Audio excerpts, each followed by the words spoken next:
ಕಾಂಗ್ರೆಸ್ ಪಕ್ಷದ ಒಳಗೆ ನಡೀತಾ ಇದ್ದ ಬಣ ಬಡಿದಾಟ, ಅದರಲ್ಲೂ ಅಧಿಕಾರಕ್ಕೋಸ್ಕರ ನಡೀತಾ ಇದ್ದ ಪವರ್ ಪ್ಲೇನಲ್ಲಿ ಇವತ್ತು ಡಿ.ಕೆ. ಶಿವಕುಮಾರ್ ಅವರಿಗೆ ಒಂದು ಹೆಜ್ಜೆ ಗೆಲುವು ಲಭ್ಯವಾಗಿದೆ. ಹೇಗೆ? ಇಷ್ಟು ದಿನ ಮಾಧ್ಯಮಗಳ ಕ್ಯಾಮ್ರಾ ಮೈಕ್ ಕಂಡ್ರೆ ಸಾಕು, ಒಬ್ಬೊಬ್ಬರದ್ದು ಒಂದೊಂದು ರೀತಿಯ ಹೇಳಿಕೆ. ದಲಿತ ನಾಯಕರೆಲ್ಲರೂ ಸೇರಿ ನಾವು ಡಿನ್ನರ್ ಮೀಟಿಂಗ್ ಮಾಡಿದ್ರೆ ತಪ್ಪೇನು, ಇದನ್ನ ವಿರೋಧಿಸುವವರು ದಲಿತ ವಿರೋಧಿಗಳು ಅಂತ ಹೇಳಿ ಪರಮೇಶ್ವರ್ ಅವರು, ರಾಜಣ್ಣ ಅವರು, ಮಹದೇವಪ್ಪನವರು ಡಿ.ಕೆ. ಶಿವಕುಮಾರ್ ಅವರ ಹೆಸರೆಲ್ಲದೆ ಪರೋಕ್ಷವಾಗಿ ಡಿ.ಕೆ. ಶಿವಕುಮಾರ್ ಅವರನ್ನ ತಿವಿದದ್ದು. ಅದಾದ ನಂತರದಲ್ಲಿ ನಾವು ಸಮಾವೇಶ ಮಾಡ್ತೀವಿ, ಸಭೆ ಮಾಡ್ತೀವಿ, ದಲಿತರು ಅದರಲ್ಲೂ ಅಹಿಂದ ಸಮುದಾಯವನ್ನ ಒಗ್ಗೂಡಿಸ್ತೀವಿ, ಇದರಿಂದ ಯಾರಿಗಾದ್ರೂ ಯಾಕೆ ಹಾನಿ ಆಗ್ಬೇಕು ಅಂತ ಹೇಳೋ ಮೂಲಕ ಸಿದ್ದರಾಮಯ್ಯನವರಿಗೆ ಅಹಿಂದ ಬಲ ಇರೋದನ್ನ ಮತ್ತಷ್ಟು ವೃದ್ಧಿಸಿ ಈ ಮುಖ್ಯಮಂತ್ರಿ ಕುರ್ಚಿಗಾಗಿ ನಡೀತಾ ಇರುವ ರೇಸ್ನಲ್ಲಿ ಡಿ.ಕೆ. ಶಿವಕುಮಾರ್ ಹಿಂದೆ ಉಳಿಯುವಂತೆ ಮಾಡ್ತೀವಿ ಅಂತ ಹೇಳಿದವರ ಮಾತುಗಳು. ಇದೆಲ್ಲಕ್ಕಿಂತ ಮುಂಚೆ ಸಿದ್ದರಾಮಯ್ಯನವರು ಮೂಡಾ ಪ್ರಕರಣದಲ್ಲಿ ತಳಕಾಕೊಂಡಾಗ ಸ್ವಾಭಿಮಾನಕ್ಕೆ ಧಕ್ಕೆ ತಂದಿದ್ದಾರೆ. ಹೀಗಾಗಿ ಅವರ ಸ್ವಾಭಿಮಾನವನ್ನು ಉಳಿಸ್ಲಿಕ್ಕೆ ಸ್ವಾಭಿಮಾನ ಸಮಾವೇಶ ಮಾಡ್ತೀವಿ ಅಂತ ಹೋದವರಿಗೆ ಆಗ್ಲೂ ಕೂಡ ಕೌಂಟರ್. ಈ ಎಲ್ಲಾ ಮಾತು ಪ್ರತಿ ಮಾತುಗಳಿಗೆ ಇವತ್ತು ಖರ್ಗೆ ಅವರು ಖಡಕ್ಕಾದ ವಾರ್ನಿಂಗ್ ಕೊಡುವ ಮೂಲಕ ಬಹಿರಂಗ ಹೇಳಿಕೆಗಳಿಗೆ ಕಡಿವಾಣ ಹಾಕೋ ಪ್ರಯತ್ನ ಮಾಡಿದ್ದಾರೆ. ಯಶಸ್ವಿಯಾಗಿದ್ದಾರಾ ಗೊತ್ತಿಲ್ಲ, ಮುಂದಿನ ದಿನಗಳಲ್ಲಿ ಕಾದ್ ನೋಡಬೇಕು ಕಾಂಗ್ರೆಸ್ ನಾಯಕರು ಹೇಳಿಕೆಯನ್ನ ಸ್ಟಾಪ್ ಮಾಡ್ತಾರಾ ಅಂತ ಹೇಳಿ.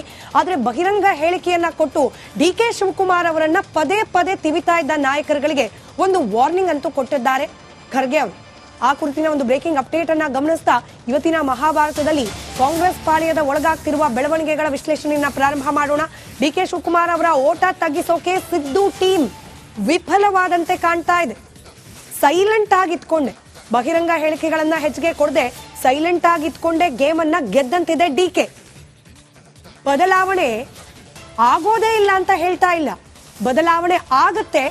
ಆಗೋದೇ ಆದ್ರೆ ನಿರ್ಧಾರ ರಾಜ್ಯದಲ್ಲಾಗಲ್ಲ, ನಿರ್ಧಾರ ದಲಿತ ನಾಯಕರು ಮಾಡಲ್ಲ, ನಿರ್ಧಾರ ಶಾಸಕರ ಅಭಿಪ್ರಾಯವನ್ನ ಸಂಗ್ರಹಿಸಿ ಮಾಡೋದು ಇಲ್ಲ, ನಿರ್ಧಾರ ಮಾಡೋದು ಹೈಕಮಾಂಡ್. ದೆಹಲಿಯಲ್ಲೂ ಕೂತು ಆಗತ್ತೆ ನಿರ್ಧಾರ. ಹೀಗಾಗಿ ಇಲ್ಲಿ ಮಾತನಾಡ್ತಿರುವವರು ನಾನು ಅಧ್ಯಕ್ಷ ಆಗ್ತೇನೆ, ನಾನು ಮುಖ್ಯಮಂತ್ರಿ ಅಭ್ಯರ್ಥಿ, ಅವ್ರು ಯಾಕೆ 2-3 ಹುದ್ದೆ ನಿಭಾಯಿಸ್ತಿದ್ದಾರೆ, ಒಂದು ಹುದ್ದೆ ಕಸ್ಕೊಳ್ಳಿ, ಆ ಹುದ್ದೆ ನಮಗ್ ಕೊಡಿ, ಹೀಗೆಲ್ಲ ಬಹಿರಂಗವಾಗಿ ಹೇಳಿಕೆ ಕೊಡ್ತಿದ್ದವರು ಇನ್ನು ಮುಂದೆ ಬಾಯಿ ಮುಚ್ಕೊಂಡಿರ್ಬೇಕು ಅನ್ನೋ ನೇರ ಮೆಸೇಜ್ ಅನ್ನ ಕೊಟ್ಟಿದ್ದಾರೆ ಖರ್ಗೆ ಸಾಹೇಬ್ರು. ಖರ್ಗೆ ಅವರ ಹೇಳಿಕೆಯನ್ನ ಗಮನಿಸಿ ನಂತರದಲ್ಲಿ ಈ ಬಗ್ಗೆ ವಿಶ್ಲೇಷಣೆ ಪ್ರಾರಂಭ ಮಾಡೋಣ. ಅದು ನಿಮ್ಮ ಯಾರ್ಯಾರು ಹೇಳ್ತಾರೆ ಅವ್ರ ಇಚ್ಛೆ, ಅದು ಅವ್ರ ಇಚ್ಛೆ ಪ್ರಕಾರನೇ ಹೈಕಮಾಂಡ್ ನಡ್ಕೊಳ್ಳಲ್ಲ. ಹೈಕಮಾಂಡ್ಗೆ ತಂದೆ ಒಂದು ಟಾರ್ಗೆಟ್ ಇರ್ತದೆ, ಗುರಿ ಇರ್ತದೆ, ಅದರ ಪ್ರಕಾರ ನಿರ್ಣಯ ತಗೊಳ್ತಾರೆ ಹೈಕಮಾಂಡ್. ಮತ್ತು ಹೈಕಮಾಂಡ್ ನಿರ್ಣಯ ತಗೊಳ್ಳೋದು ಅದು ಅಂತಿಮವಾಗಿದ್ದು. ಈಗ ಇಲ್ಲಿ 100 ಜನ 100 ಮಾತಾಡಿದ್ರೆ ಅದಕ್ಕೆ ನಾನೇನು ಉತ್ತರ ಕೊಡೋಕ್ಕಾಗಲ್ಲ. ಹೈಕಮಾಂಡ್ ತೀರ್ಮಾನ ಏನಿದೆ ಅದೇ ಫೈನಲ್ಲು. ಅದಕ್ಕಾಗಿ ನನ್ನ ಒಂದು ಎಲ್ಲರಿಗೆ ನನ್ನೊಂದು ಸೂಚನೆ ಏನಂದರೆ, ಎಲ್ಲರೂ ಬಾಯಿ ಮುಚ್ಚಿಕೊಂಡು ಸುಮ್ಮನೆ ಕೆಲಸ ಮಾಡಬೇಕು. ಯಾವಾಗ ಏನು ನಿರ್ಣಯ ತಗೊಳ್ಬೇಕು ಅದು ನಮಗೆ ಬಿಟ್ಟಿದ್ದು. ಮೊದಲ ಕೊಟ್ಟಂಥ ಕೆಲಸಗಳನ್ನು ಮಾಡಿ ಜನರಿಗೆ ಅಭಿವೃದ್ಧಿ ಕಡೆ ಒಯ್ದು ಮತ್ತು ಪಕ್ಷಕ್ಕೆ ಬಲ ತಂದು ಆ ಕೆಲಸ ಮೊದಲು ಮಾಡಲಿ. ಇವೆಲ್ಲ ಮಾತಾಡ್ತಕ್ಕಂಥದ್ದು ಇದರಲ್ಲಿಂದ ಏನು ಪ್ರಯೋಜನ ಆಗೋದಿಲ್ಲ.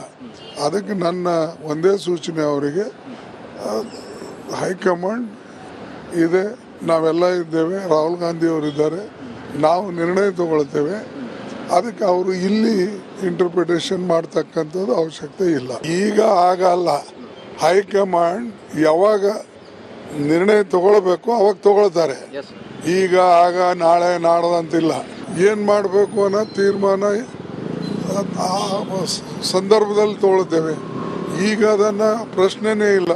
ನಾಳೆ ತೆಗಿತಾರೆ ಚೀಫ್ ಮಿನಿಸ್ಟರು, ನಾಳೆ ತೆಗಿತಾರೆ ಅನ್ನೋದು, ಅಥವಾ ಅಧ್ಯಕ್ಷರಿಗೆ ನಾಳೆ ತೆಗಿತಾರೆ ಇವತ್ತು ಇವೆಲ್ಲ ಹೂವಾಪೂವ ಯಾರೂ ಮಾತಾಡಬಾರ್ದು. ಏನು ಮಾಡಬೇಕು ಅದು ನಾವು ಮಾಡ್ತೇವೆ. ಅಲ್ಲಿಂದ ಯಾರಿಗೆ ಇಡಬೇಕು, ಯಾರಿಗೆ ತೆಗಿಬೇಕು, ಅಥವಾ ಯಾರಿಗೆ ಮುಂದುವರಿಸ್ಬೇಕು, ಇವೆಲ್ಲ ಹೈಕಮಾಂಡ್ ತೀರ್ಮಾನ. ಅದರ ಮೇಲೆ ಇಲ್ಲೆಲ್ಲರೂ ರೈಟ್, ಈ ಬಗ್ಗೆ ಮತ್ತಷ್ಟು ವಿಶ್ಲೇಷಣೆ ಜೊತೆಗೆ ನಮ್ಮ ಜೊತೆ ನೇರ ಸಂಪರ್ಕದಲ್ಲಿ ಹಿರಿಯ ಪತ್ರಕರ್ತರು ರಾಜಕೀಯ ವಿಶ್ಲೇಷಕರಾದ ಇಟ್ನಾಳ್ ಸರ್ ಇದ್ದಾರೆ. ಇಟ್ನಾಳ್ ಸರ್ ನಮಸ್ಕಾರ, ನನ್ನ ಧ್ವನಿ ತಲುಪ್ತಾ ಇದೆ ಅಂತ ಭಾವಿಸ್ತೇನೆ. ಈ ಕಾಂಗ್ರೆಸ್ ನಲ್ಲಿ ಇತ್ತೀಚೆಗೆ ಆಗ್ತಾ ಇರುವ ಬೆಳವಣಿಗೆಗಳು, ಸ್ವಾಭಿಮಾನಿ ಸಮಾವೇಶ ಅಂತ ಹೊರಟ್ರು, ಡಿಕೆ ಹೈಕಮಾಂಡ್ ಬಳಿ ಹೋಗ್ಬಿಟ್ಟು ಅದನ್ನ ಜನಕಲ್ಯಾಣ ಸಮಾವೇಶ ಮಾಡಿಸುವಲ್ಲಿ ಯಶಸ್ವಿ ಆದ್ರು, ಡಿನ್ನರ್ ಪಾಲಿಟಿಕ್ಸ್ ಮಾಡ್ಲಿಕ್ಕೆ ಹೋದ್ರು, ಅದಕ್ಕೂ ಕೂಡ ಸುರ್ಜೇವಾಲಾ ಅವ್ರ ಕಡೆಯಿಂದ ಬ್ರೇಕ್ ತಂದ್ರು.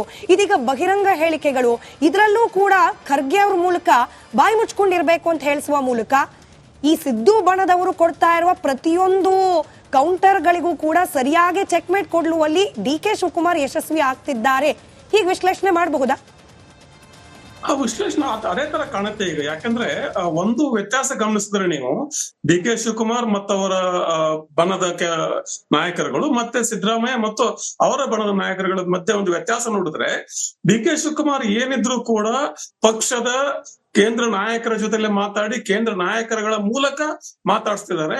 ವೆರಾಸ್ ಸಿದ್ದರಾಮಯ್ಯ ಮತ್ತು ಅವರ ಬಣದ ನಾಯಕರುಗಳು ಇಲ್ಲೇ ಮಾಧ್ಯಮದ ಮುಂದೆ ತಮ್ಮ ವೇದನೆನೋ ತಮ್ಮ ಬಂಡಾಯನೋ ತಮ್ಮ ಭಿನ್ನಾಭಿಪ್ರಾಯ ಎಲ್ಲವನ್ನು ಮಾಧ್ಯಮದ ಮೂಲಕ ತಲುಪಿಸ್ತಾರೆ ಜನಕ್ಕೆ.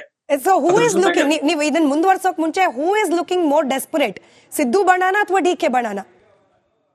ಅಬ್ಸಲ್ಯೂಟ್ಲಿ ಸಿದ್ದರಾಮಯ್ಯ ಬಣ, ಅಬ್ಸಲ್ಯೂಟ್ಲಿ. ಯಾಕಂದ್ರೆ ಅವ್ರಿಗೆ ಹೆಂಗಾದ್ರೂ ಮಾಡಿ ಅಧಿಕಾರ ಯಾರಿಗ್ ಹೋಗುತ್ತೆ ಅನ್ನೋದಕ್ಕಿಂತ ಮುಖ್ಯವಾಗಿ ಡಿ ಕೆ ಶಿವಕುಮಾರ್ ಬರಬಾರದು ಅನ್ನೋ ಡೆಸ್ಪರೇಷನ್ ಜಾಸ್ತಿ ಇದೆ. The kind of cool confidence D K Shivakumar has, that has somewhere unnerved the Siddaramaiah and his faction. ಅದ್ರ ಜೊತೆಗೇನೆ ಏನಾಗಿದೆ ಅಂದ್ರೆ, ಮೊನ್ನೆನೆ CLP ಮೀಟಿಂಗ್ ಅಲ್ಲಿ ಸುರ್ಜೇವಾಲಾ ಮತ್ತು ಡಿ ಕೆ ಶಿವಕುಮಾರ್ ಮತ್ತು ಸಿದ್ದರಾಮಯ್ಯ ಏನು ಮಾತುಕತೆ ನಡೀತೋ ಅದ್ ಬೇರೆ ವಿಚಾರ. ಆದ್ರೆ ಮಾತುಕತೆ ನಡೆದಾದ ಮೇಲೆ ಬಹಿರಂಗ ಭಾಷಣದಲ್ಲಿ ಸಿದ್ದರಾಮಯ್ಯ ಹೇಳ್ಬೇಕಾಯ್ತು, ನಾನು ಕೂಡ ತ್ಯಾಗ ಮಾಡ್ಬೇಕಾಗ್ತದೆ.